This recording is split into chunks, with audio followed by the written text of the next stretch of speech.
Today we are with Eric. Eric is from Second Realm, which is a art studio, if I'm not mistaken. And Eric, he's got quite an extensive background. He's worked at Twitter and Google. He's an NFT award-winning artist. He's one of his most successful projects that he's worked on is the unofficial punks, which has 123 Ethereum worth of volume, which is a lot of money. And yeah, I think the best way to kind of start these podcasts, Eric, is if you can just like briefly summarize your kind of background, and then we can kind of segue into the projects that you're working on, and then I suppose we'll take things from there. Sure, happy to do that. I'll start with my professional career and then go into how I got into the Please, yeah. NFT space. I ended up, I don't know, I started my design career at 28 years old, which is kind of late in life. Prior to that, I kind of toiled away in what I was calling quote unquote logistics, but really I was just delivering like pizza and auto parts. And I was saying logistics for the fun of it. It's just driving around trying to find myself, got into some messy things, but then straightened myself up and I actually ended up working in the book publishing industry for 10 years at a boutique marketing firm doing website design and development and onboarding. It was around 2006. So like blogging was becoming the new thing for building communities in the publishing world. And so before then, it was just sort of like static websites. So I was really at the boom of uh, audience development. And that rolled nicely into sort of the introduction of social media and audience development on the social media platforms like Facebook and ultimately Twitter after that. And it's only grown since then, right? But I was sort of at the beginning stages of that in the early part of my career for about 10 years, and then found myself wanting to switch it up, moving from design and into sort of the UX space. And I ended up ultimately landing a gig after moving out to California, landing a gig as a consultant at Google for the advanced technologies and projects division, which is like their, what they call it, it was like the internal version of DARPA at Google. Yeah. So people had um 2-year contracts, and I was working on this project that was a hardware project, but I was actually helping to stand up a retail store highly focused on support customer experience and support user experience, both digitally and online and product wise, as well as in store. So I was standing that up as part of the team. And I ended up getting into customer experience work pretty heavily at that point. And then I was recruited to join the newly formed hardware customer experience team. So I was a founding member of the hardware customer experience team at Google. Prior to that, they hadn't had, each individual hardware product was an individual business unit, and they eventually brought it under a VP, this guy named Rick Osterloh, who came from Motorola. And as part of that sort of restructuring, they added a hardware customer experience team to think about the ecosystem, both hardware, the hardware ecosystem, its relationship to software, the Google the Google Docs, Google Sheets, how that was interconnected with the hardware ecosystem, and the way in which the hardware products played with, in and amongst themselves in the real world. And so, it's kind of a difficult task to sort of take on because so many teams were used to, working within their own scope, and not really taking into consideration the entire hardware ecosystem. So we attempted to make that change, or at least help that transition a little bit smoother as part of this newly formed hardware ecosystem. I mean, Mhm. customer experience team. And then from there, I ended up landing at Twitter. I was brought on specifically to do service design and customer experience for their global support operations team.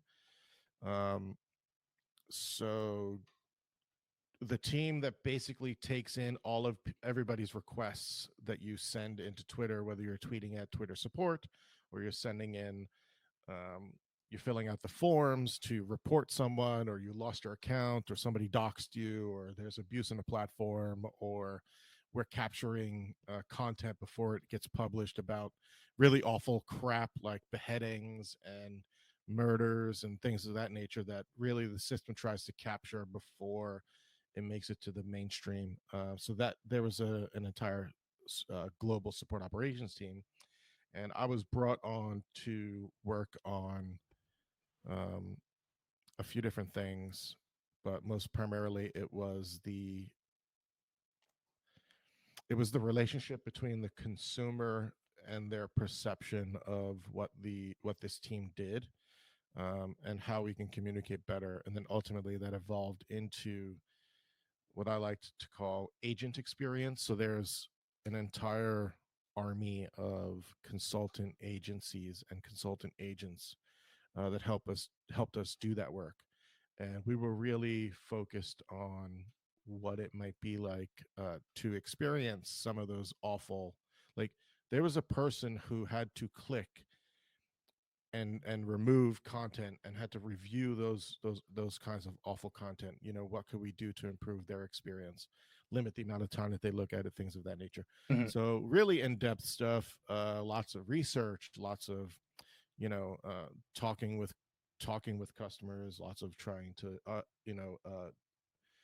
change, what do they call it, change management. You know, it was really fucking wild, excuse my language, but it was really wild because I had learned that we were taking in, I think it was something crazy like 14 million requests a month that Twitter would get. 10 million was was addressed by the internal machine learning and AI, and then 4 million was coming into the pool of our army of agents, and Mhm. then additional AI on top of that, and then processes and all that kind of stuff. So there's a lot of like, what a lot of people don't see is what happens behind the scenes, right? So we just wanted to make the processes better for both the people who doing the work and the people receiving the help. So that's sort of the career background. But what's wild is I ended up burning out at Twitter pretty awfully. I had a severe mental breakdown it started in February, I think, of 19, and then lasted for about 6 months. Maybe it started, no, November of 18, and then lasted for about 6 months before I finally got help. Well, most of my life, I suffered from anxiety and depression, but I grew up in a culture in the Northeast in an Italian family where we didn't talk to quack doctors, and if you Mhm. did, you were crazy. But also there was this perception of what a man is supposed to be like, Mhm. what a man is supposed to look like, what a man is supposed to act like. And I never fit that bill, because I was always more in touch with my feminine side. I was softer. I was an artist. I'd say softer in the way, not weak. The way I used to look at it was being soft was weak, but today the way I look at it was being soft was just my, I was agreeable more than I was, if we use Jordan Peterson's. More openness, sort of thing. Yeah, are you familiar with Jordan Peterson at all? Somewhat, yeah, and certainly Okay. between the dichotomy there between like sort of Yes, agreeableness and like aggressiveness, yeah. right? So I was more agreeable than I was aggressive, and I had to learn later in life what aggressiveness looked like for me. And I in the NFT space, I found that. Mhm. I found that for myself, but it was really a 2-year learning experience for me to go through, my mental health journey, getting help both medicinally and therapeutically, and rediscovering my own insecurities when I was 5 years old, 12 years old, 21 years old, and addressing them finally. Um, so all along that path, and why this is important is that I found myself back into art. So I've spent most of my life being an artist. I am it is the drawing and painting and and the way I lived my life and the way I interact with the world was through creative acts like that. And so I didn't realize, or I'd always known that that was my way of both recovery, of learning what I was thinking in the moment. It was my meditation. It was my communication style. But I had abandoned it because you didn't make money as an artist, quote unquote. You were Right. told, so you had to go find yourself in the world. So when I was rediscovering my interests and coming out of sort of the deep, dark, depressive hole that I was in, and finding myself, wanting to create again, I had already been investing in Bitcoin and Ethereum and Litecoin and all the other blue chip chain link, all the other blue chip kind of stuff, and then messing around in that space a little bit since, I don't know, 17. But I had been aware of it since probably like 2013, just Yep. being in tech, right? And then one day I just typed in, I shit you not, just typed in crypto and art and into Twitter, and I literally have just fallen down this really wonderful, beautiful, amazing rabbit hole that's turned into both. Like it saved me at first. It reintroduced me into like finding people who are just like me that I didn't think existed in the world for a long time, and then now it's my business. It's my primary business. It's the way I make money. It's how I go about um, paying my bills. Hmm. I'm not a millionaire or a billionaire yet, but I am fucking trying. Excuse, I curse. You can cut it out if you want, but this is just who I am. I am fucking trying really hard to be both wealthy and be a good citizen to the world and to the NFT space. Yeah, well, it certainly sounds like you've got the right combination of both, knowing who you are and having the skills to create and do meaningful things in the space. So Now, yeah. yeah, now, like I said, like you just said, maybe a bit of a rocky journey. Um, do you want to just maybe tell us a little bit about maybe one of the first projects you worked on when you first got into the space? Yeah, I could do that. Sure. The So I got into the space. I'd been kind of like actively watching the space since about the time that I started going through my mental breakdown around November ish. I think it was just an escape for me, Hmm. and it wasn't until April that I felt competent enough and have an understanding enough to apply to super rare. So I got into super rare, not realizing the prestige that was like bestowing on me as an artist. To it's all perception, right? But super rare at the time had like this had continues to have it, but it has a gated community. Yeah. Yeah, you have to get accepted to be brought into it, and I just applied and got accepted, and I didn't think anything of it. I didn't think it was that special, because I didn't know anything about the product or the space or why it was valuable for me to get on that platform.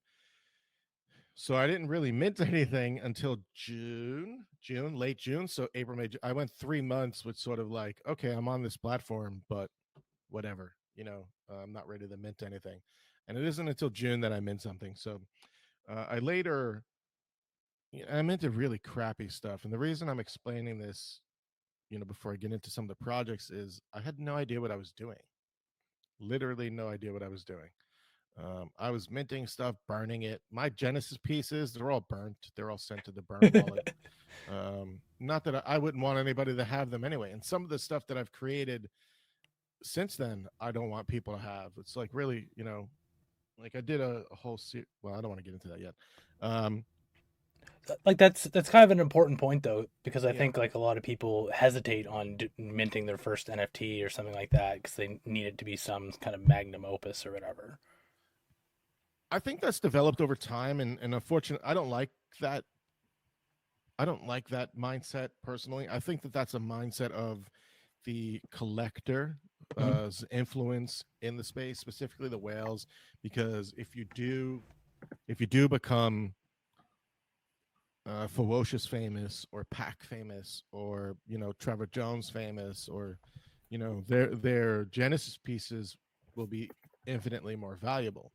But I've always made the argument that my Genesis piece as an artist is probably like I don't know, I'm 43 now. It's probably like 42 years old, right? Yeah. Probably made my first artwork when I was one. At what point do we decide what Genesis piece really means, right? And I think that, and I don't know what they're saying. They're saying this is their Genesis piece on the blockchain, but I like to think philosophically about it, about why it even has value. And to me, a Genesis piece only has value because collectors say that it's important because it was their first one on the blockchain. But to me, I have thousands of drawings that were created long before my Genesis pieces, and maybe people wouldn't find them as valuable because it's not on the blockchain. But I certainly created them before I ever put anything on the blockchain. Yeah, no, that's a good point. Like, who's it? The Chris Hardman, I think it is the guy who created the um, Nyan cat. Though there's an example of somebody who Yes, created something well before sort of the blockchain, right. but people aren't concerned about the first work he did on the blockchain. They're concerned about the first work he did. So yeah, Right. it's really only maybe the collector that doesn't take into that context into effect. That's the story that's being told, right? Yeah. Like, he's famous, or this Nyan cat is famous for its virality. Is that even a word? Virality? Yeah, I yeah, don't it's even a know. It's famous for its virality. It's famous for its, its mimetic behavior over the years, and so yeah, it was created. So it's the story that's being told that makes it even more valuable. And I guess maybe some people like Ferocious, I would call him like probably one of the first really super popular crypto native NFT artists, right? Like really came up in the NFT space. Even people didn't come up in the NFT space. He was making art on Insta and for decades, for a decade and a half, right? Um, but Ferocious, here's a guy, this dude Victor, who really made a name for himself as a human and an artist on in the NFT space. And so his his Genesis piece is important because his career and his persona as an artist all began, I think, really began in the NFT space. But that's part of the story that we tell, right? Mhm. I've been around the world a little bit. I don't know. I wouldn't really call myself a crypto native artist. Um, I just call myself an artist, but I don't know what. I just continue to tell my story, and I leave it up to everyone else to determine what is valuable about that, because that's something I can't control as an artist. I think that raises a kind of interesting point. You kind of raised a dichotomy between crypto native and non-native. Yeah. Like in the future, do you think like everybody will be crypto native? If that is like an actual thing, or where do you kind of see it going?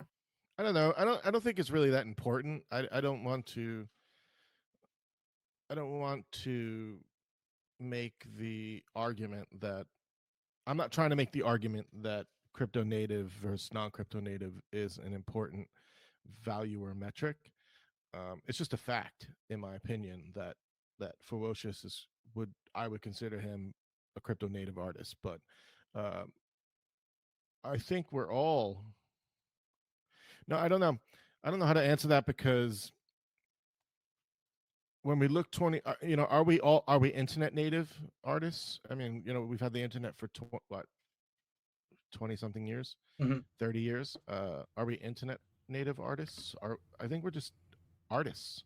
right at the end of the day. And I think that's what'll happen in the future, is that art is created and distributed on platforms, or and one of those platforms happens to be the blockchain, right? There'll be other artists who continue to create physical artworks, and the platforms that they sell them in are galleries or their own websites, or Etsy, or I just think it's another avenue for artists to sell their wares, to sell their artwork. And I think that the idea of the crypto native will be part of some people's story, but it will become less important over time.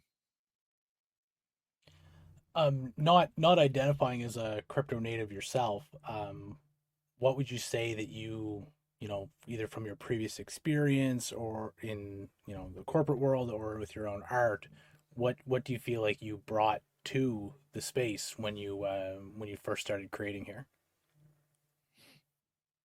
When I first started creating here, I wasn't trying to bring anything.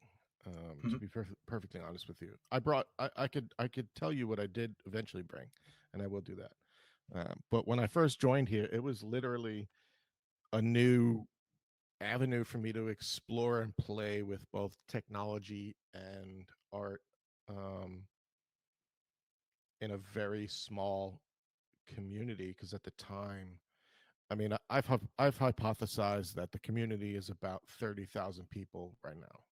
Like, you know, people are talking about there being 100,000 or 180,000 active wallets on OpenSea, and all this stuff. But if we really think about it, we're talking about people who have multiple wallets. I hypothesize that the community right now is only roughly, the NFT art and NFT collectible community is probably only about 30,000, 35,000 people. Um, I don't have the metrics for it, but Mhm. that's my guesstimate based on some quick metrics that I put out there at one and point. and certainly considerably smaller a few years ago then.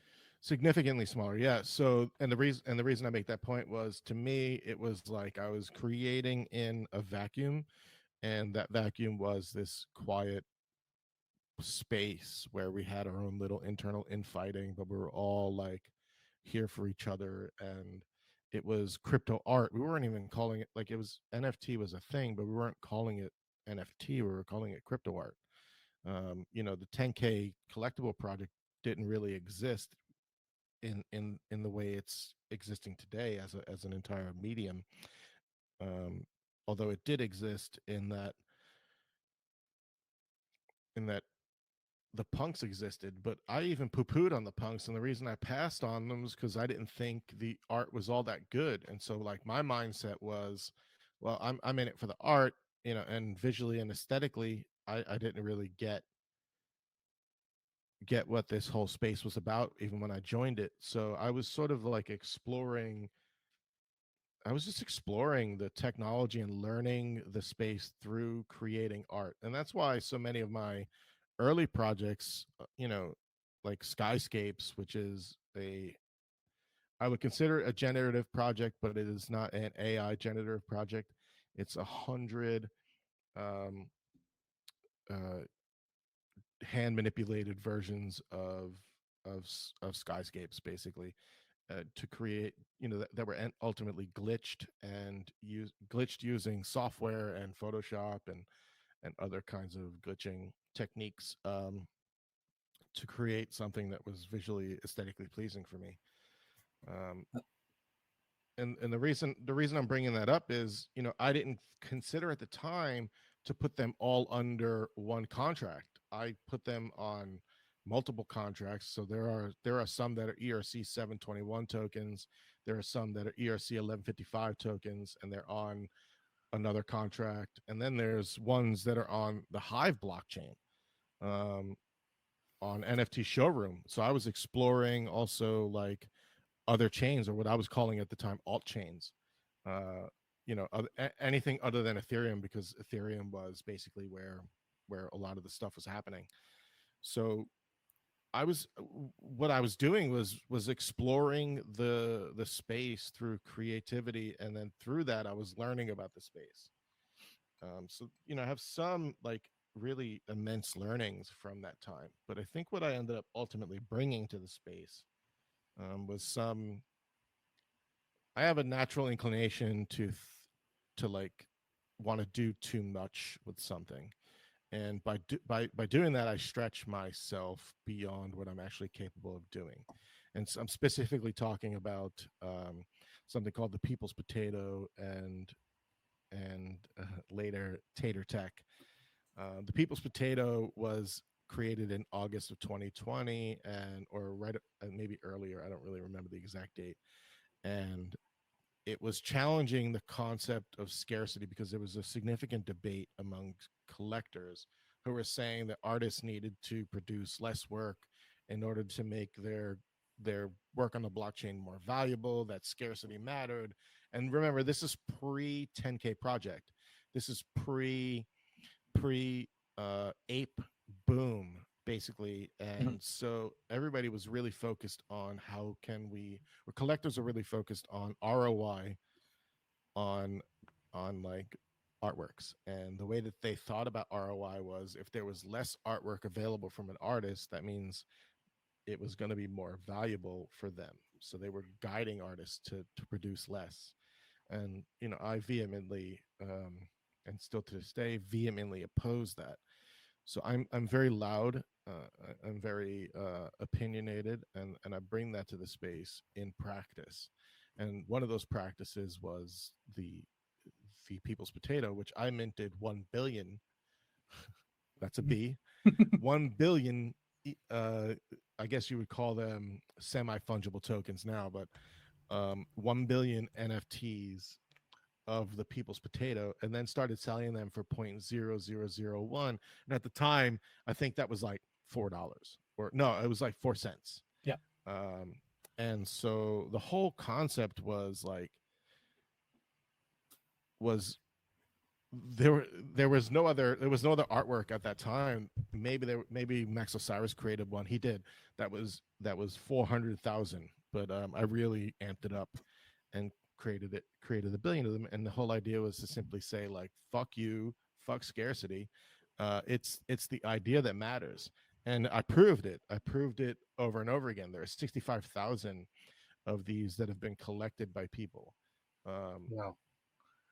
and then a I built a project on top of the people's potato called Tater Tech, and invented something called social liquidity mining. And social liquidity mining is simply the act of earning a social token by either holding onto or trading, not selling, but holding onto or trading the people's potato. And now we see this in practice today. Are you familiar with SupDucks or SuperDucks? Yeah, I've Frankie Nine's project. yeah. Yeah. So they have that token Volt, right? And by holding on to Volt, you earn, I think it's 10 Volt a day. So you're mining Volt by holding on to one of the subducts. Uh, I was doing, that's something that I brought to the table and introduced conceptually and that it could proved that it could work through my Tater Tech project. Now, would I consider Tater Tech a success? I think conceptually it's success. It's been a success, but it didn't roll out the way that I expected it to, unfortunately. But I think the final artwork for that is the is actually the patent that I have filed for social liquidity mining. So I think that broadly speaking, I've brought some really interesting concepts through art that people are now employing in the space, um, in terms of technology wise. And now the other thing that I really brought to the table was my loud voice and support for artists. I don't know if you know anything about TrashArt. Yeah, we definitely wanted to ask you, about what Yeah. trash art is and expand into that. Yeah. So, what it is or what it was, there, let's start with what it was. So, and then I'll go into what it is today.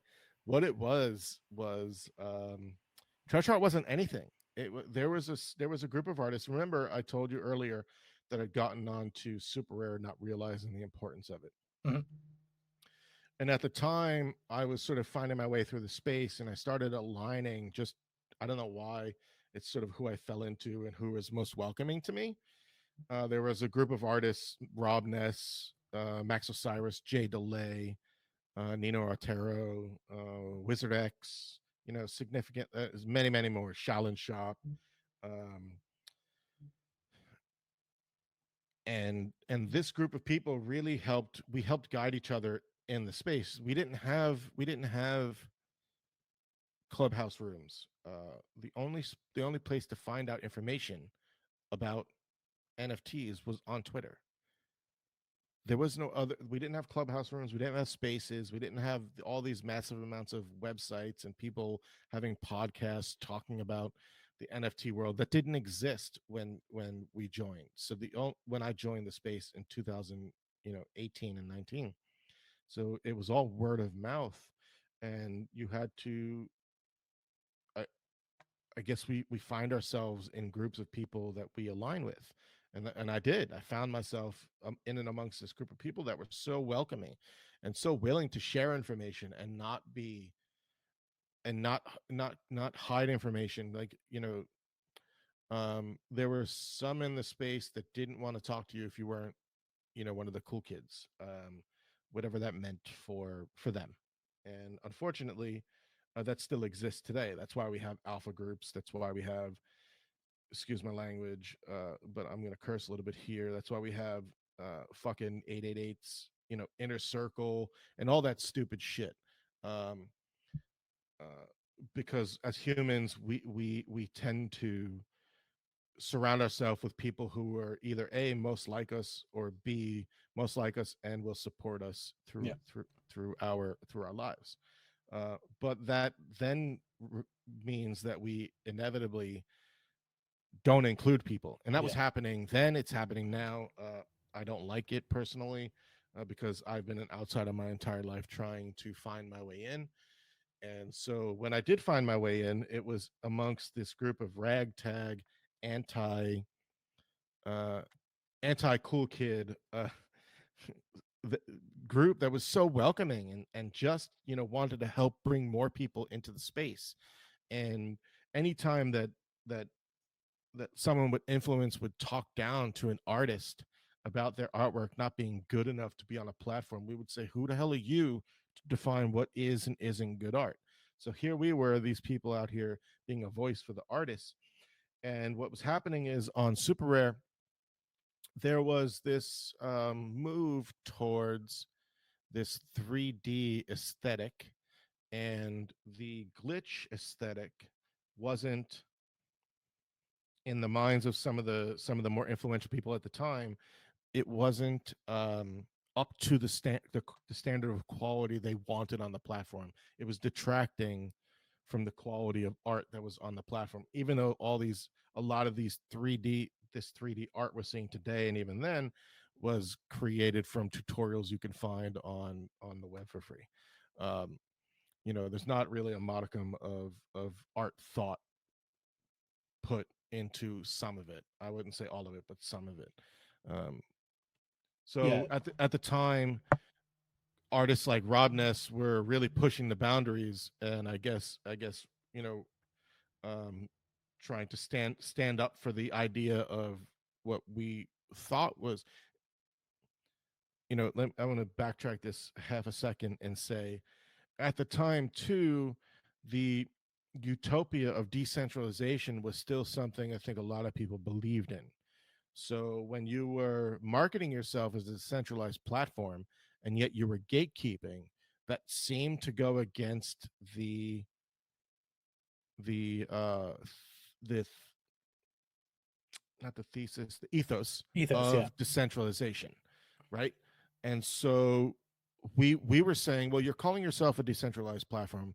Artists like me and Rob Ness and Jay DeLay and others who weren't on Super Rare, um, and some who were on Super Rare, and those that were on Super Rare and unafraid to challenge them, uh, like me and Rob Ness and Max. And we were saying, well, you're not acting according to the ethos.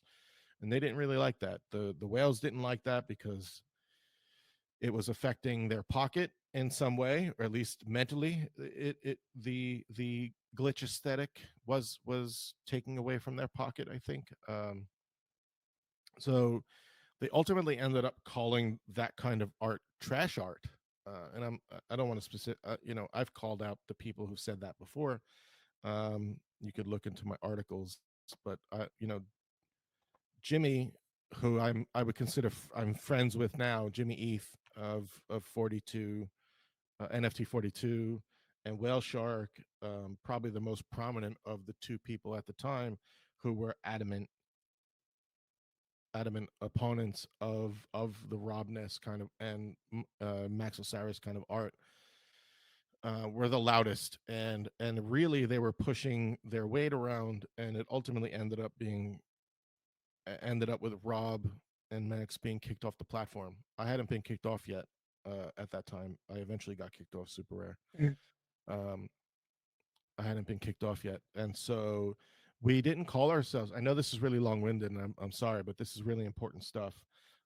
We ended up calling, they ended up calling our that aesthetic trash art. And so we said, you know what? Fuck it. You want to call us trash art? We're going to take that. We're going to own it. And we're going to call ourselves trash artists. And that incited them even more, because instead of us being upset, in the same way the Impressionists embodied the term impressionism because it was originally a derogatory statement. Yeah, it was Uh, like, oh, it's just like a photo. Right, exactly. It was Yeah. it was a critic wrote. I can't remember the exact quote, but it was after their first independent salon show. A critic wrote something, and it was meant to be a derogatory statement, calling them impressions or something Yeah, like that. yeah, exactly. Like there's not even any art here. It's just a picture. Exactly, Yeah. exactly. And so, so we did the same thing.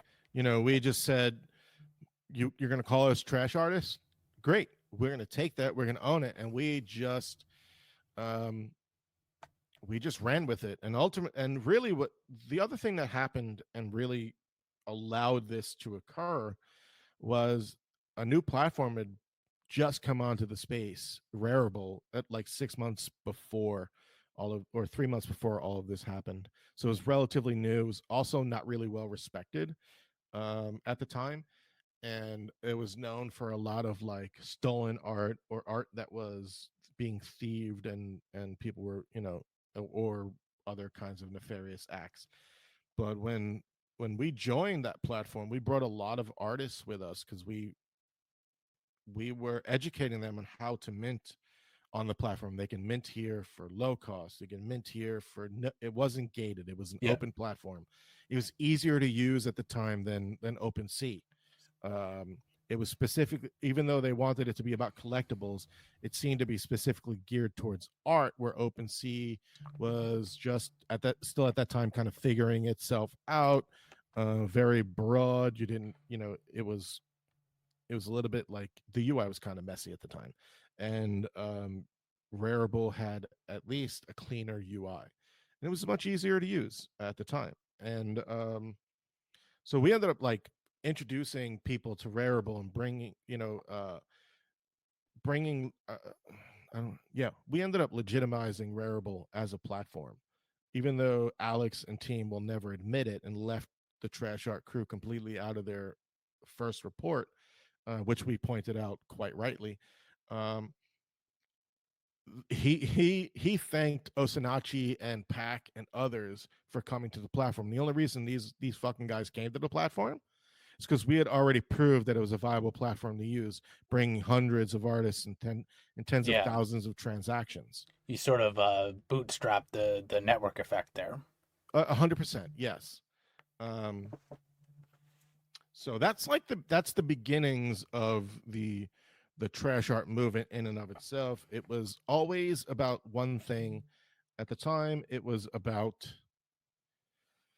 onboarding and providing information as openly and as quickly as possible to whoever wanted it, and whoever we would just disseminate information to whoever wanted it. People would hit me up, hit Rob up, hit Jay up, and any number of artists. That's why my DMs are open to this day, is so that people can ask me information and I can give it to them, because it wasn't readily available at the time. So I kind of like really went on a long explainer there. Is there anything, you know, I could continue diving into it, into what it is today? Yeah, if you could just maybe expand on sort of where trash art has gone, sort of from the Yeah. beginnings there, and sort of how that maybe has evolved into what maybe we're seeing today, and more specifically, if you can touch on sort of maybe some of the projects that quote unquote like legitimized trash art. I when you say legitimized trash art, that Well, like sort of like because for somebody on the outside looking in at the yeah. time, it was like, okay, well, some of these things look like derivatives, or Hmm. they're Hmm. very,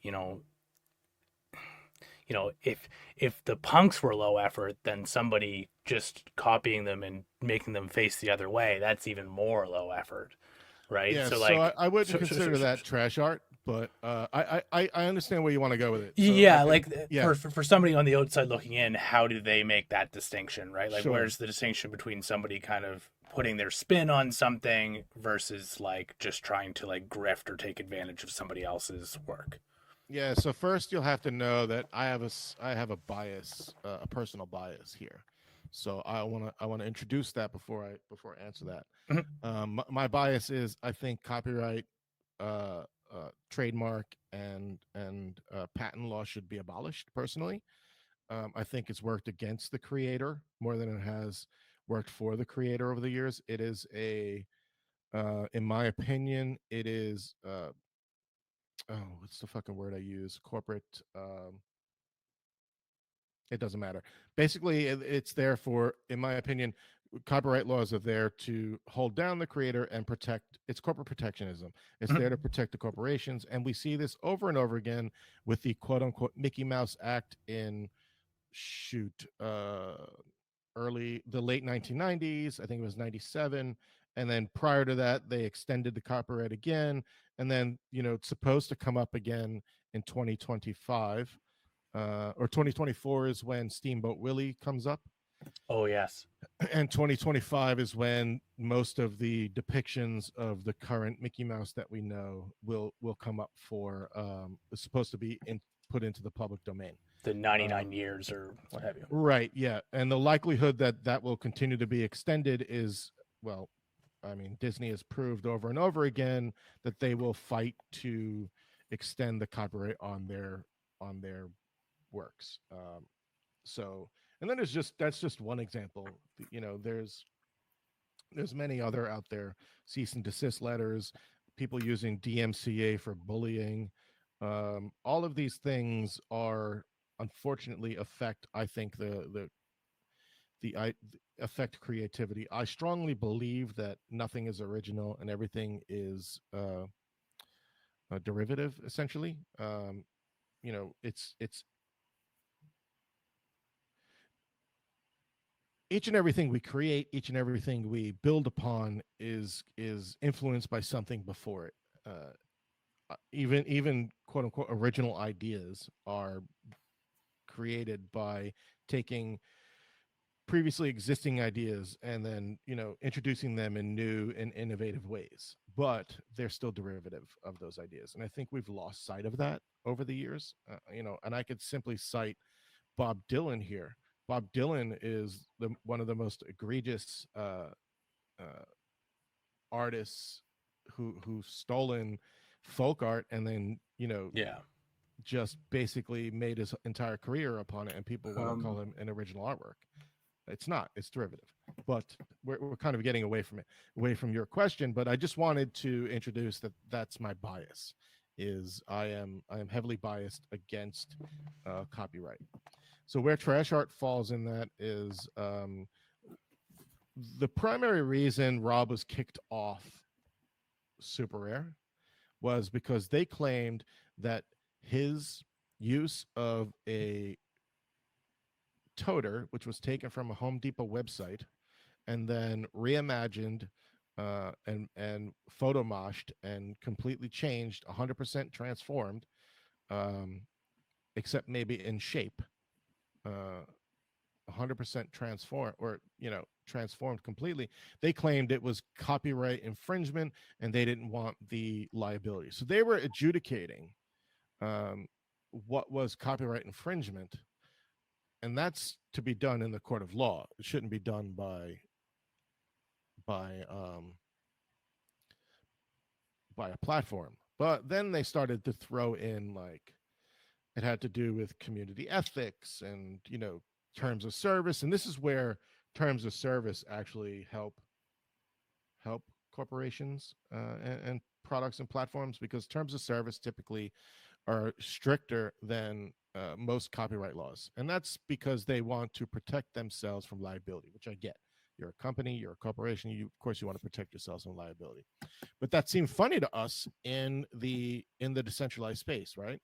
Because the idea was that we're going to decouple art from the traditional art world. We're going to decouple copyright from the traditional copyright world. Copyrights from the traditional legal world.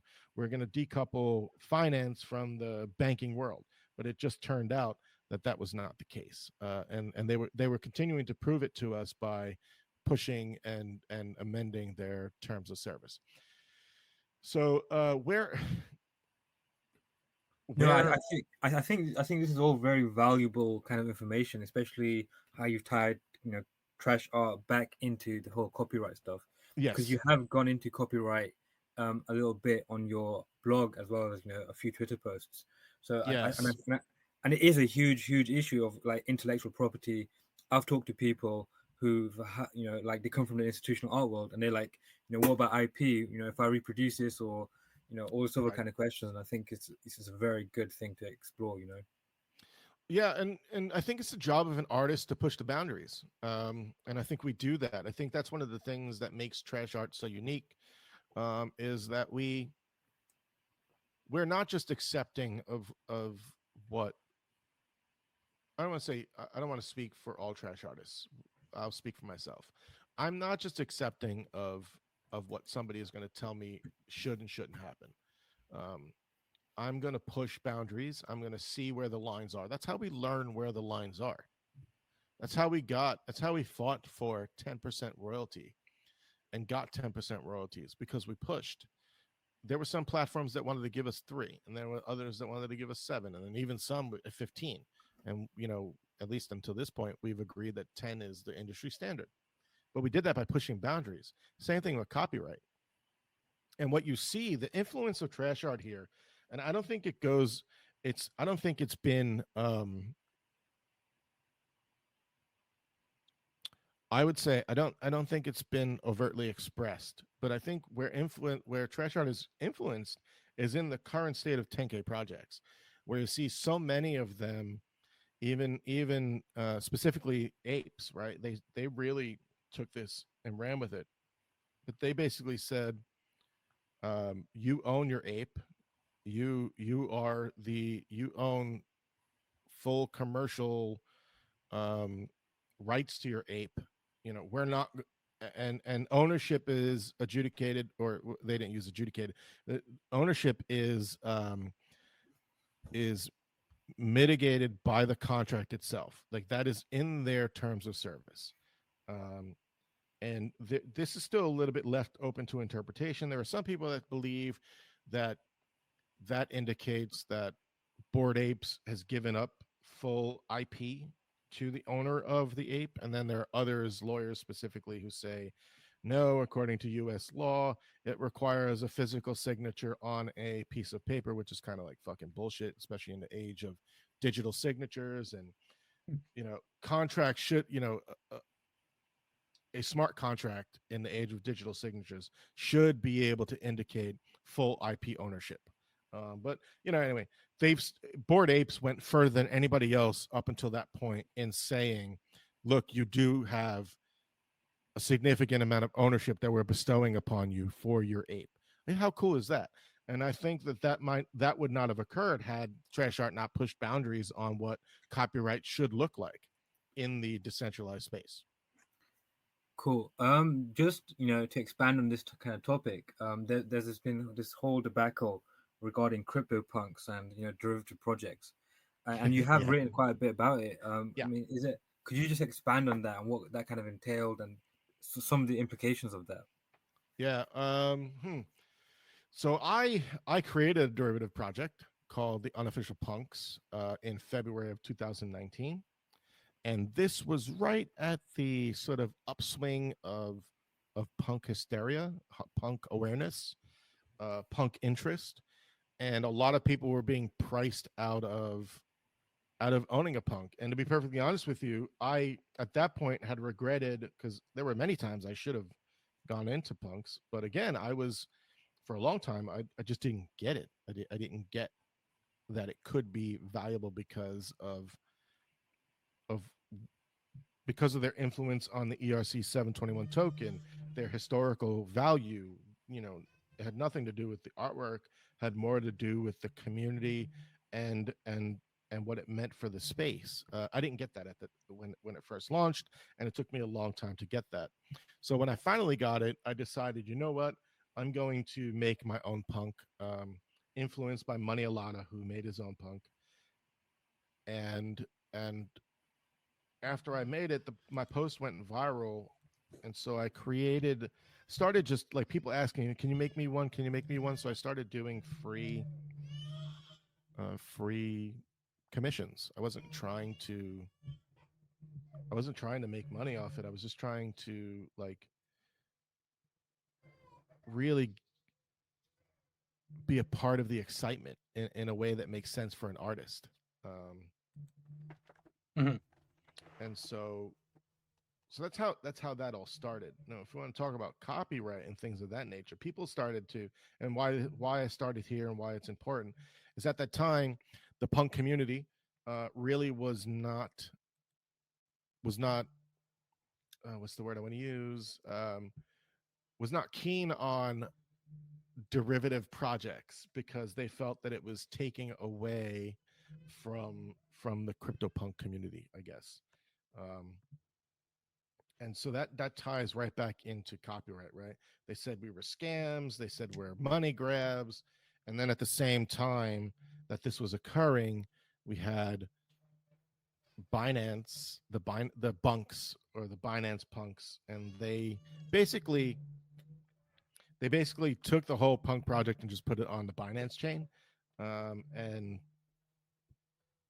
and so we are these derivative punks that we were creating, these unofficial punks and these alt punks in February, March, all before Bored Apes was even launched. We were being shit on by the community. We were being told that we were money grabs, and we were being told that we're stealing from the punk community. But what most people didn't know is that I got the thumbs up from both OpenSea and Matt from Larva Labs through communicating with OpenSea, that an homage project of a hundred unofficial punks, is perfectly acceptable. The other piece is I was creating in the punk aesthetic. I wasn't like,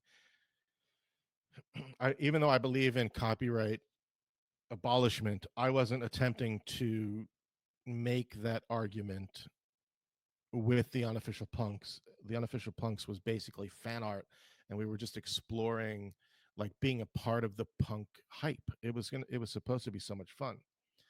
So now, if you go several months later, the unofficial punks kind of influenced an entire movement of alt punks. And by the time Bored Apes launched, there had already been, I don't know, a hundred different what we were calling certified unofficial punks. These were subgenres, projects that typically had basically 100 punks or less. And even I think to this day, our little group of 150 or 160 unofficial punks still has, I mean, unofficial punk subgenre still has less than 10,000 punks in it. but they're kind of prevalent and that they influence the current state. Because now we're seeing full on 10K projects, and this is where I think you want to take this question. We're seeing full on 10K projects, some highly influenced by the punks, and some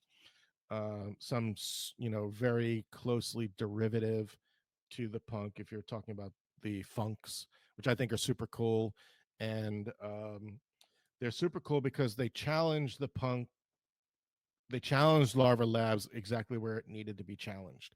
So one of the biggest issues with owning a punk is not knowing whether it has been believed for a while that you own the full IP rights to your punks, or at least that was the Mm, common thought process yeah. among punk owners. But if you read through their Discord and follow the path of their own license, you'll learn that there was one license that they used, which was the Cryptos Kitties license, which allowed for up to 100,000 a year in in earnings for things like t-shirts Yeah. and Merch, that kind of thing. exactly.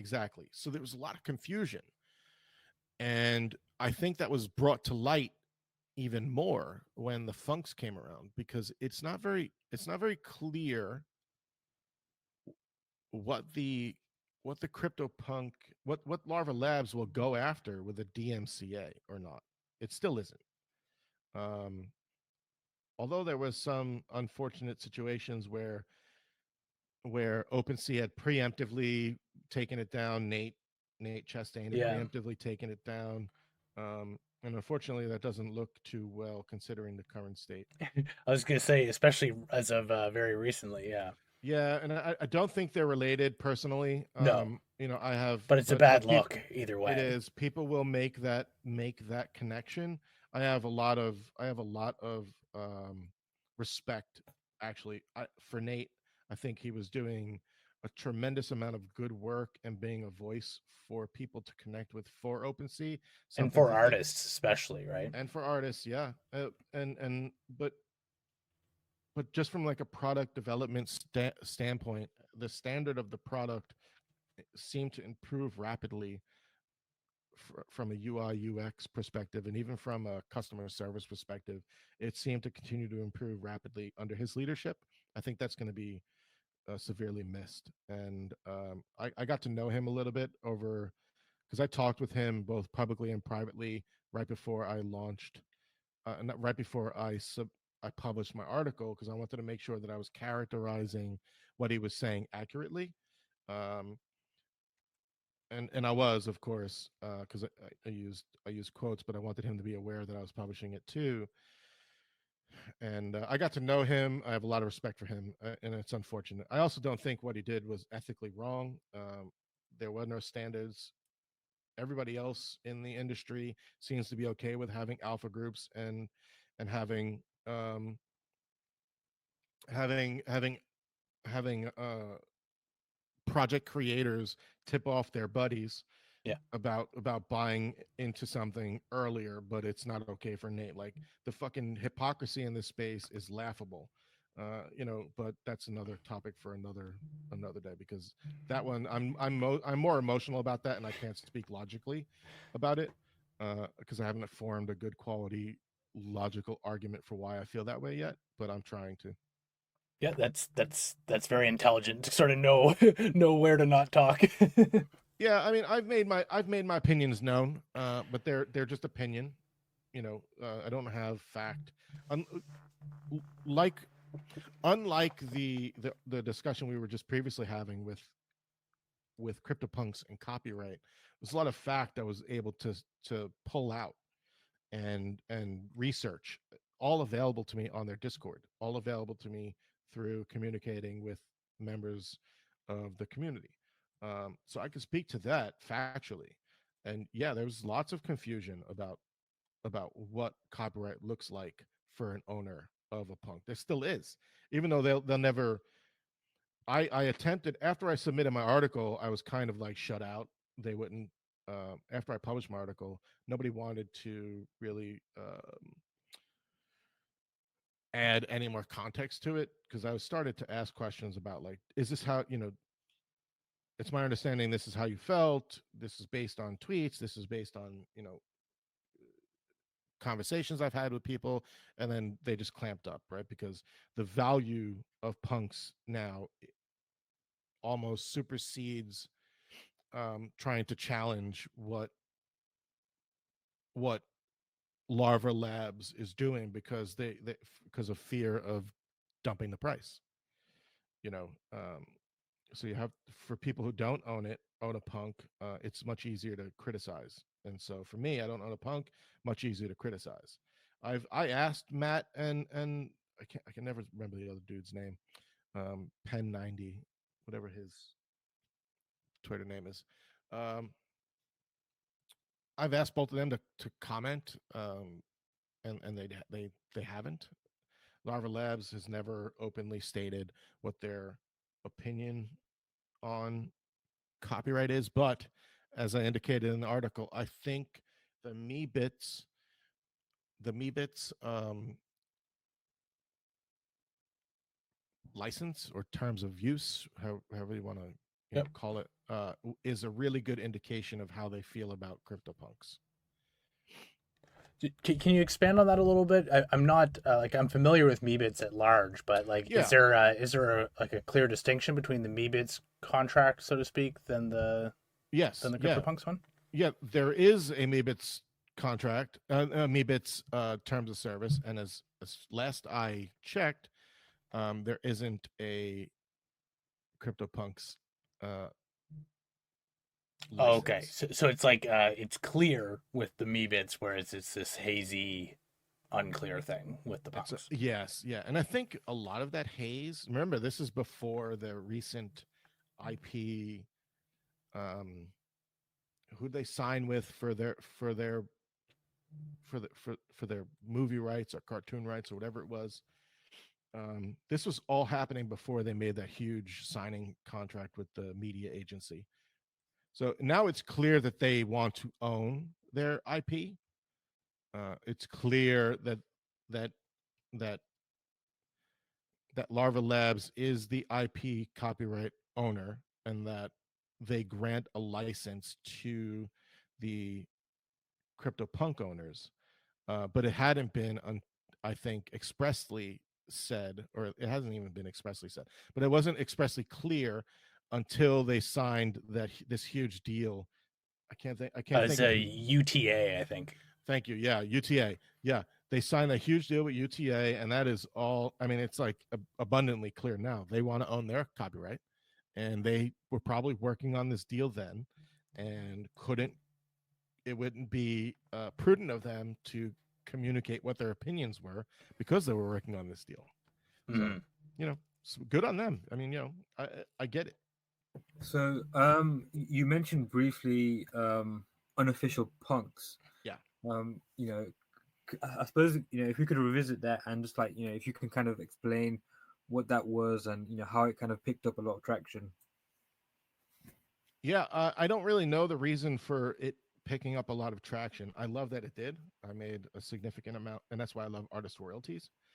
Um, I can hypothesize why I think it gained traction, but I've been trying to research and find like points in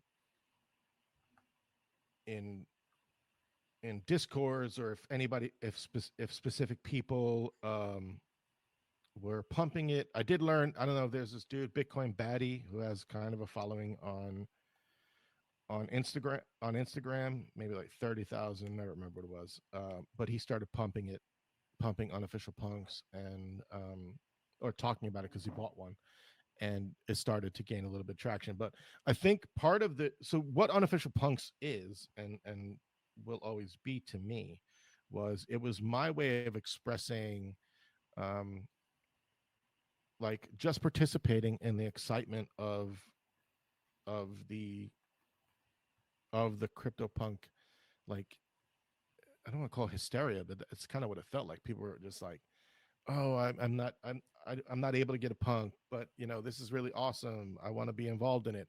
And it was I basically, I think more importantly, unofficial punks gave other creators permission to like create derivative artworks in the punk style and aesthetic, so they could participate in the punk excitement.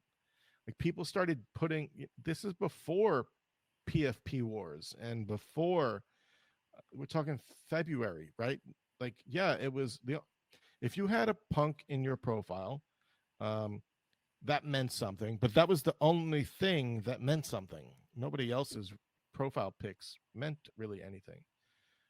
And it wasn't until artists started feeling empowered, which is what I think unofficial punks ultimately did, was empower an entire community of artists to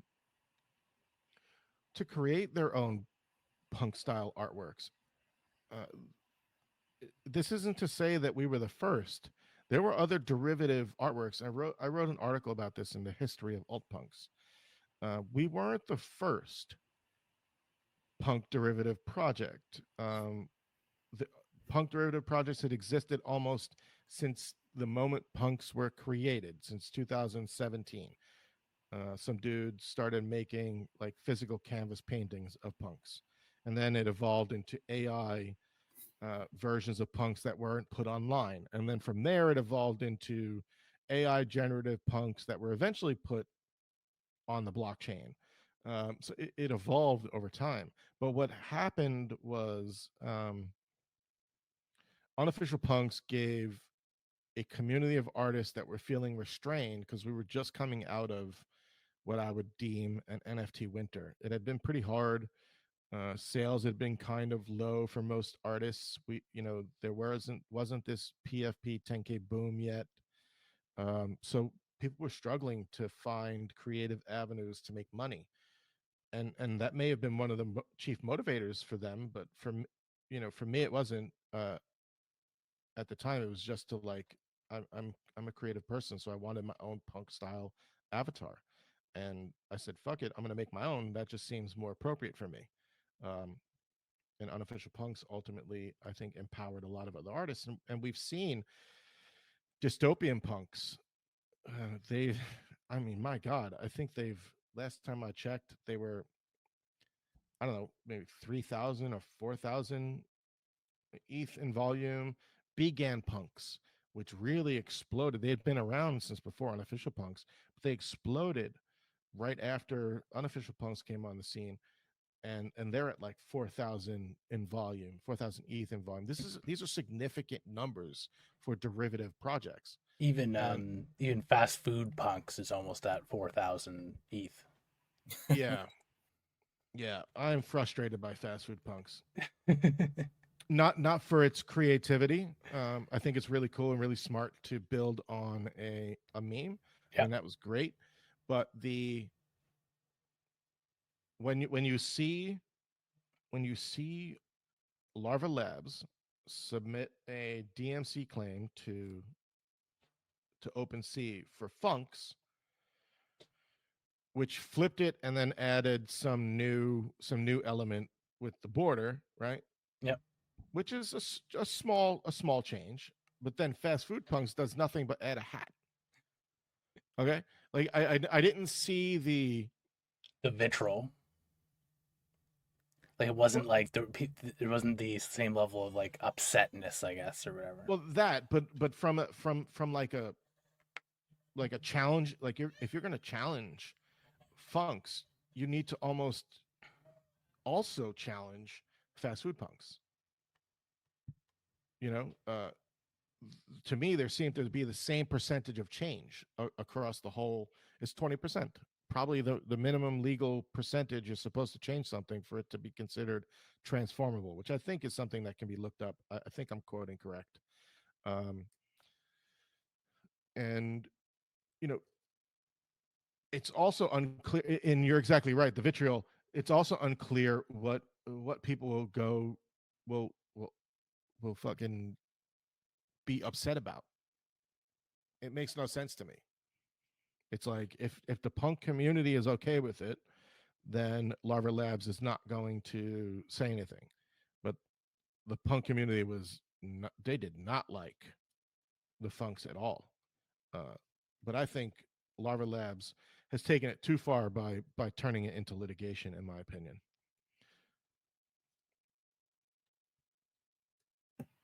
No, yeah, I definitely agree, and your views on like patent law, like I've tweeted a lot about that as well, and I'm totally in the same kind of boat of like where it's at and where it needs to be in terms of like innovation, and I think that's one of the reasons why crypto in general, is you can just basically fork a protocol or something or a blockchain, and you can make it a derivative kind of project, and I think that's like essentially going to change the world, and it's very hard to kind of stop this what's happening now.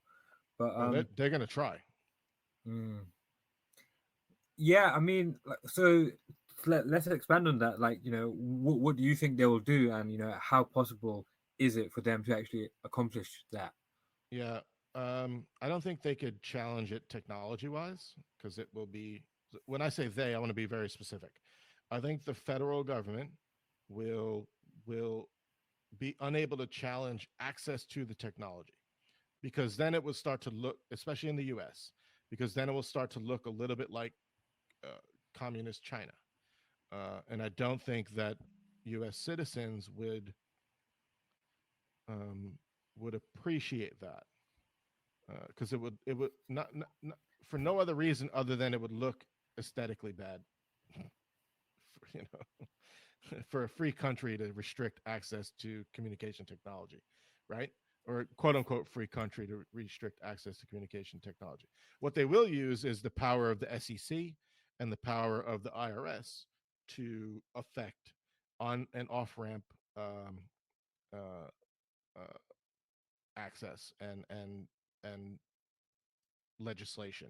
So like they're trying to use, like right now the SEC is discussing a lot about whether or not what indicates a security. Um, by definition, there's possibility that a lot of NFT projects or some NFT projects could be considered a security, and that is if you're a creator like me, who who creates like a 10K project and inadvertently it's deemed as secure. I have no way to fight that. I'm not a multinational corporation with a team of lawyers. I have to shut down. You know, so I think there could potentially be avenues for stifling creativity. I don't think so like I said, I think that and this is an area I have more opinion than knowledge on. So I want to be, um, although I do have mm, when it comes to tax law, I am my father's had a tax business for 40 years. So I've sort of like taken in a bunch of knowledge, like secondhand smoked a lot of knowledge, but Yep. I don't consider myself an expert. So I'm more familiar with, You've got you know, the background, but not the details. exactly. Yeah. So, like I think that's going to trip up a lot of people and then let's say if the government considers you a bad actor, right?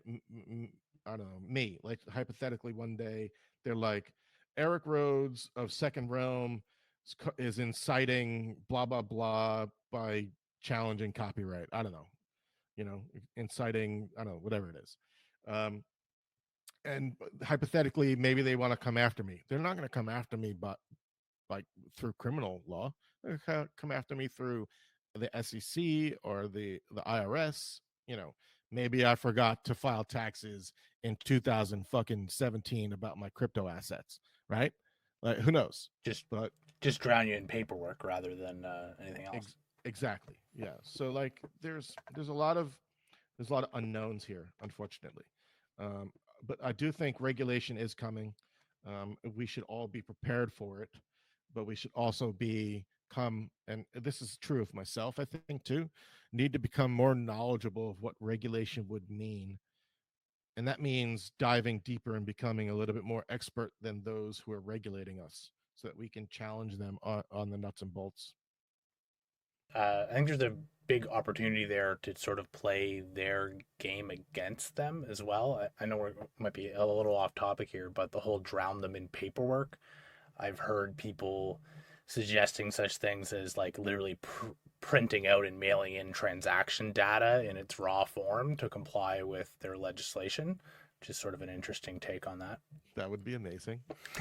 Right? Like if you're gonna sue me for all my like transactions on my 10K project with a, let's say you have a coin that you've minted to go along with it, well there's truckloads of paper potentially, right? Yeah, and I'm in that boat. I have a social token, even though I've been clear that it is not an investment token. Mm-hmm. It's only supposed to be used as a utility in you know the tater tech space, which isn't really much right now. Uh, it- I don't know what the future of the law is going to look like, and could I be banged for that? It's possible. It's possible. It's currency, right? Yeah, right. And it's like it's almost like you're with that sort of legislation, you're making the creator responsible for what the community does with what you create, right? Like Right. um Well, it's easier to make one person a scapegoat than it is to go into the anonymous unknowns of the tens of thousands of people out there, right? yeah, exactly. You mentioned, or there's a quote somewhere on your website that says describe you as a crypto anthropologist, and you Oh yeah, mentioned earlier that you've kind of seen the history of that, yes, and and that resonated with me quite a lot, and I just wanted you to like expand on that and then talk about where that kind of goes. yeah. So I didn't really. That was a name. That was a name given to me um, by a writer on for NFT WTF. I want to. I can't remember. Let me pull up the article because I think it's important to get her name right here. Um, It's from Alger Paris. yes, yeah, yeah. Alexandra. Yeah, yep. Her name is Alexandra, Yep. and I've been a source for her. I was a source for her TrashArt article, but I just have a need to understand certain things, and when I have a need to understand that certain thing, very rarely do I just look at the surface of it. Same thing with CryptoPunks and copyright. I literally had no personal investment in writing that article, except and I tried really really hard. I even put it in the in the in the disclaimer at the bottom that I have my bias, but I really attempted a more journalistic article for the CryptoPunk and copyright. And what I mean by that is to leave my editorializations out of it, because I really just wanted to capture the facts for people, because the facts were kind of all over the place. Um, and so she's called me a crypto anthropologist because I collect all kinds of data for my own use. And I just happen to have an entire list of, all of the alt punks, so to speak. I was keeping a list in an Excel spreadsheet and she needed it one day. Um, and I have like a need to understand the history of where things are. I think that's why I have both a historical perspective on my career as well as a, a broadly future looking perspective 20 years out, because I'm aware that while we can get into the noise and arguments of the day to day of the NFT space.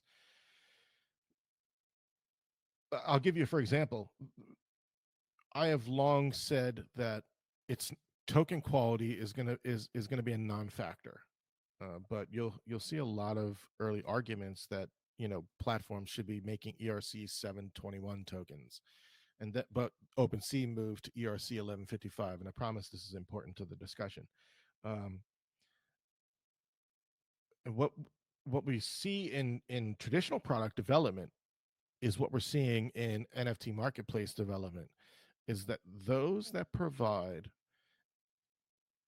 high quality access and usability, regardless of the the technology that is built on, will gain more traction. We saw that with Nifty Gateway. Nifty Gateway do, Nifty Gateway does not mint from the artist's wallet. It mints from its own wallet and includes the artist's artist Ethereum address in the metadata. For me, for provenance, I think that's an issue. Obviously, for collectors, they don't, because they had credit card onboarding, which meant they didn't have to get into the whole Ethereum space if they didn't want to, because they could just buy it using USD on a credit card, right? That's one example of making it easier for people to onboard. Um, it's and so where I'm going with this is, I just know that even though some of these arguments that we're talking about with trash art and the quality of art and all that kind of stuff, in 20 years, the landscape's going to change so much. And so some of these things I want to make sure we capture the history of, so we don't lose it. So that when we look back in 20 years and somebody says, well, how did trash art start? I have an entire article about the history of trash art. And not only an article, but firsthand knowledge of that start of that movement. The same thing with CryptoPunks and copyright.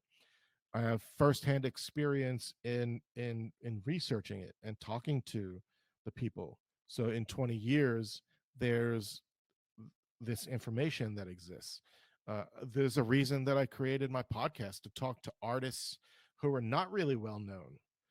Because in 20 at the time, because in 20 years, I want people to look back and have content for them to say, content for them to listen to and say, this is what the beginning was like. Because a lot of my podcasts um, have helped artists navigate the space, uh, you know, and so I think it's really important, to, if people want to call me a crypto anthropologist, that's fine. A crypto art anthropologist. I just, I'm just curious, and I also want to capture content, and that's how I look at it.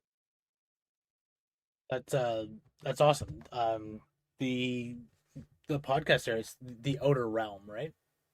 Yes, it's the Outer Realm. Yeah, I'm unsure whether I'm going to continue it. There are 35 episodes. I was thinking about it was highly produced, so I had a team working with me, and we did high quality editing, a lot of marketing, and like writing articles that looked like interviews. Mhm.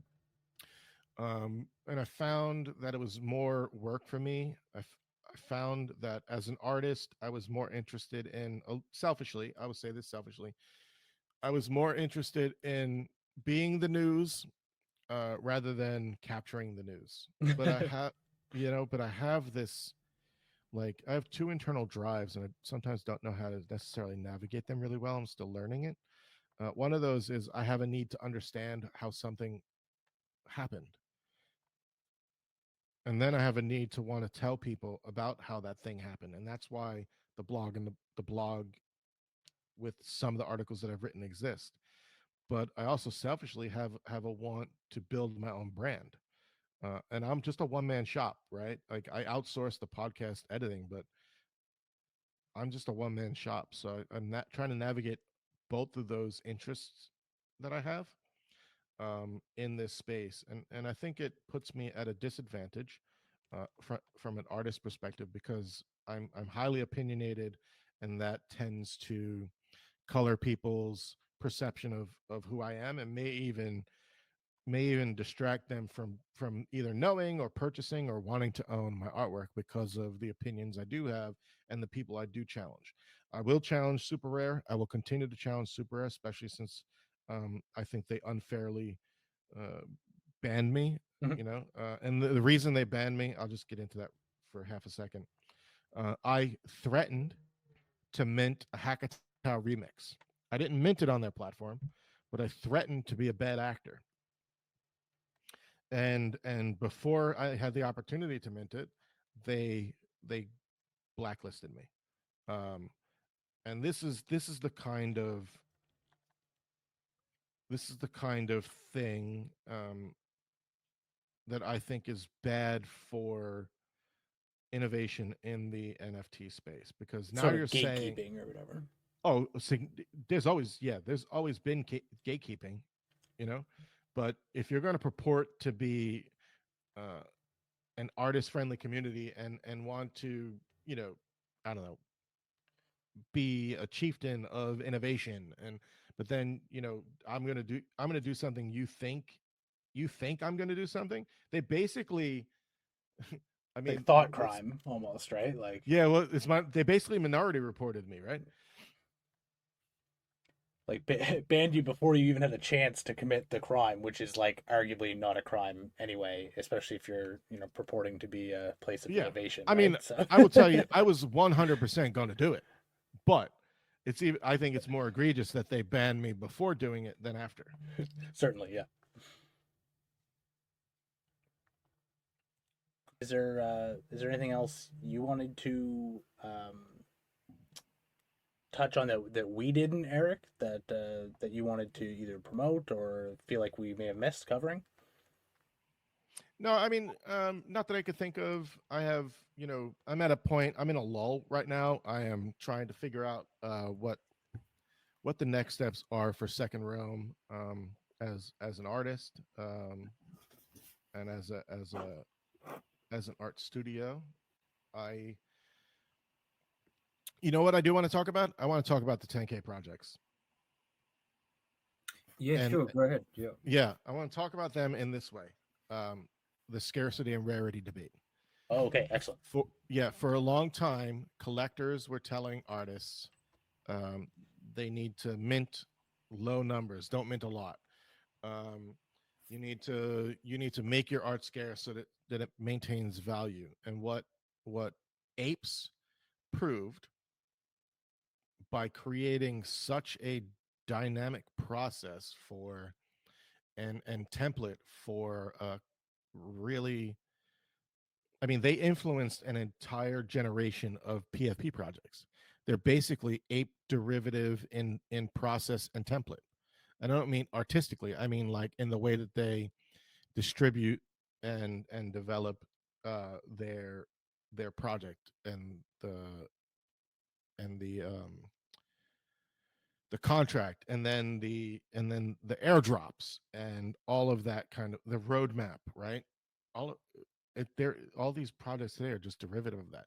So where I want to go with this is, now we have thousands, maybe, I don't know, I guess a conservative estimate would be 1,500 10K projects out there. So you're talking what, 1.15, is that, if I do my math correct, is that a couple billion, um maybe, yeah, a couple Yeah, billion we're certainly on NFTs the out order of there. hundreds of millions. Yeah. Yeah, maybe 100, yeah, 100, a couple 100 million uh NFTs.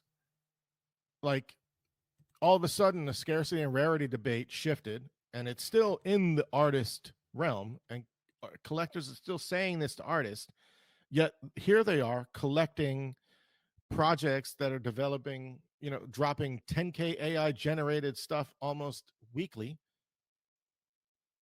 And what, the scarcity and rarity debate doesn't exist here. It only exists in the realm of artists should mint low. Like, you know what, excuse my language, but go fuck yourself. You don't know what you're talking about. You want to hold the artist back because it's more, you think it's more valuable for you. And I don't particularly appreciate that, especially when your actions tell me you're willing to participate, and um you're willing to participate and you're willing to support products that may or may not have a roadmap, and create 10,000 of them because you can pick and choose items of subjective rarity. Blows my mind. This I'm more passionate about. Sorry. Yeah, no, I kind of follow you, right? Because it's like they're talking out of both sides of their mouth. Yes. Yeah. And then you challenge them on it, and they go on to tell me I'm wrong still. And it's like, your actions tell me something entirely different. Right? Just own up to the fact that you want to protect your investment. right? Instead of shrouding it in I'm here In to some sort support of the artist. protection sort of thing, Right. right? Yeah, it's wildly I don't want to say inappropriate. It's shady because It's I deceptive, right? Yeah. it's completely deceptive and I could see it and I will call it out every single time. And I think, you know, my voice is one of the few out there who will actively call out and be blocked by influencers because they monetize their following. They will pump a project, sell it at its hype after they've hyped it to their 50, 60,000 followers, and every time they will end up selling off and making a mint, and no one calls them out on it. And I will continue to do that.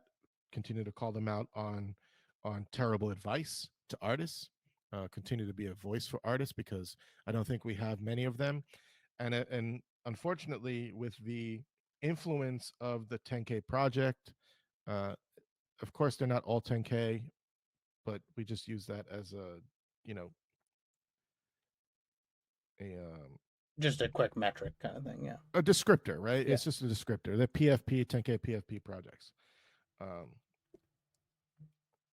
you know, there's a lot of noise, and it's hard for artists to cut through the signal right now, and that's unfortunate because we, as early adopters in the space, we proved the concept, right? We proved the concept at scale that NFTs um, could work, and then they came over the top with really awesome. Some of them are really awesome. I love their roadmaps. For a long time, I didn't believe that Bay Area, that the apes were going to be viable in the future, but now they're starting to bring in some IRL experiences, and I think that's going to only make them more valuable. Um, I think those that will be successful will be the 10K projects that merge both collectability, metaverse experience, and IRL experience. And if you don't do all three of those well, you're not going to be a high quality 10K project. Do you think there's some of that is like just around like kind of spoiling the well, so to speak? Like, is there too much of maybe the new, I don't know, like there's a lot of talk about like new VC money coming into the Yes, of space and course. everything. Like, is that kind of ruining it for the like third wave of artists getting involved? No, no. I mean, you could look at it like that, and it could, but it would be against the artist's interest uh, to be upset about VC money coming into the space because VC money coming into the space only means more eyeballs and higher quality products, in my opinion, coming into the space. I do think that VC money tends to focus on product based Yep. uh, innovation. So artist and artwork takes a back seat, right? That was inevitable, though. This is the technology space, so that always seemed inevitable to me. Like artists are voices of the community. Artists are interpreters of emotion. Artists are boundary pushers. But not every artist is a product. I think I think Damien Hirst does a really good job of being a product as an artist. You know, but I don't know of any a pack Murat Pack. He does a really good job of being uh like if an artist could be a product, that would be one of them. Pack does a really good job. I personally don't like Pack. I think I believe they're a team of people. I'm almost like I'm 99.9% convinced they are based on conversations I've had. Um, I don't know who they are though, and I think that will work against. I think anonymity will work against most people, and they shouldn't adopt the pack. The pack The aesthetic. template or yeah. Yeah. I mean, it works for them. It works for them. But one of the things that I appreciate about them is they've always. I haven't read anything yet because they block me, because I criticize them. But in the past, they've always said that they're designers, right?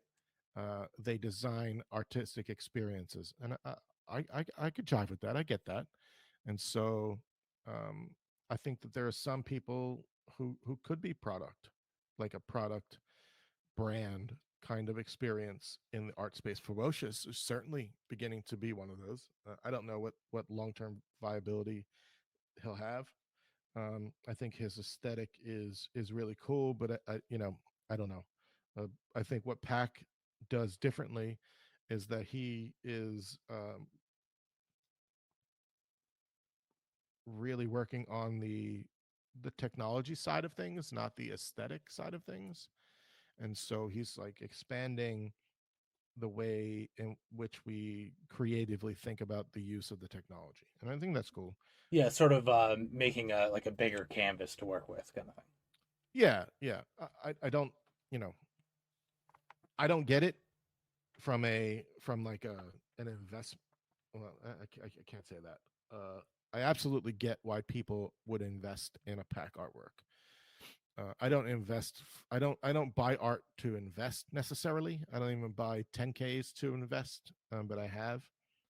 Uh, so that's not my like area of expertise. It's probably why I didn't get into apes. Actually, I know that it's why exactly why I didn't get into apes, and exactly why I didn't get into punks is because I didn't see it as an investment. I saw it as art, if that makes sense. Hmm. No, that checks out. Yeah, I think that's kind of everything I wanted to run over there, Eric. If nothing else, at the end of this, I'm probably gonna go get myself blocked by a few people on Twitter. Yeah. You might want. I don't recommend it. I mean, I'm Well, I'm you sort of inspired me though, right? Like a little bit anyway. I mean, I'm blocked. I can't even tell. I'm blocked by Beanie Maxi. I'm blocked by Punk. What's the what's the Punk 4569, whatever his name Oh is, yeah, yeah. the ape Punk, who I liked, but I was blocked by him, blocked by Super Rare, blocked by Hackatow, blocked by Marat Pack. I mean, I just fuck him is what I say. I'm just gonna we we shouldn't be ex- expected to take what people say as face value truth. I'm open to being challenged all the time. I think that's why I argue with people. It's like, if you're going to challenge me, that's fine. Like today, someone challenged. I said that scarcity does not equal value. Oh no, I said something along those lines, and somebody wrote back to me that scarcity equals value, and I told him it was wrong. I said demand equals value, and they were like, oh, proof, show me proof of that, and I said easy. Let's go right to gemstones. Tanzanite, significantly more scarce and rare than diamonds, $200 to $400 a carat. Yet diamonds, which are found in many places all over the world now in shops, so accessible, so less rare, 2,000 to 18,000 a carat. Why? Demand, not scarcity. And basically shut them up. Well, And I like expect to be blocked. So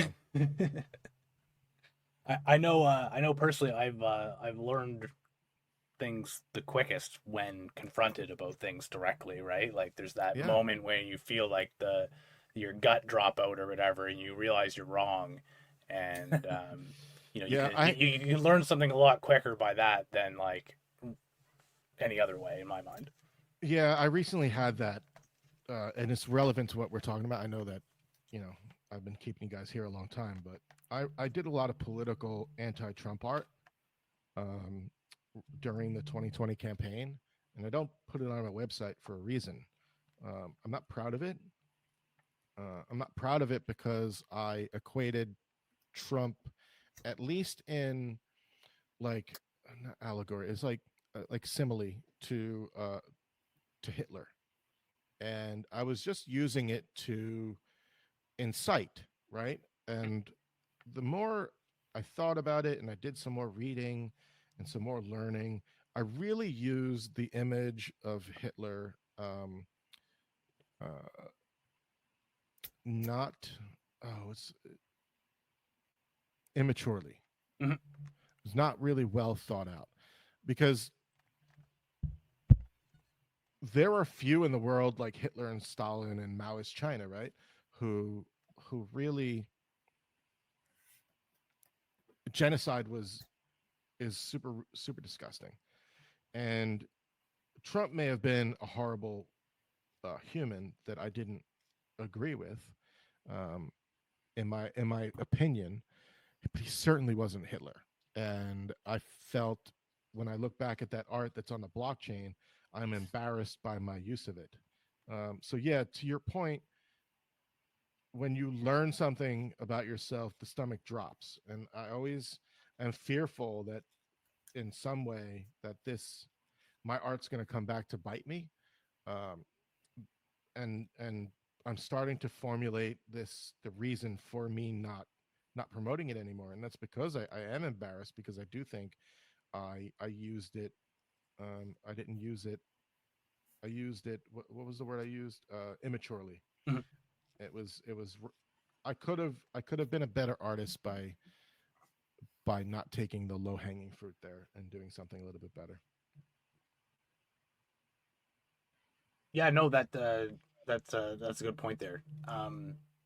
Yeah, it's been a real pleasure speaking with you Yeah. today, Eric. I Thank you really guys. appreciate the level of detail and context you've given to some of these Yep. stories. That's really goes to the heart of what we're trying to do here. So, Awesome. we really appreciate that. Yeah, I tend to be long winded, probably say a lot. Feel free to cut out what you need to cut out. No, I mean, it totally kind of suits our, what we were trying to go for, and I think it's gone really well. I even said to Pat as well, I think this one's going to go really well because we did a deep dive of your site and stuff, and we know we had a lot to work with. So yeah, I think it's gone really Awesome. well. Just on an ending note, is there anything that you want to plug or mention or just put out there? Yeah, the only thing I want to mention is support living artists.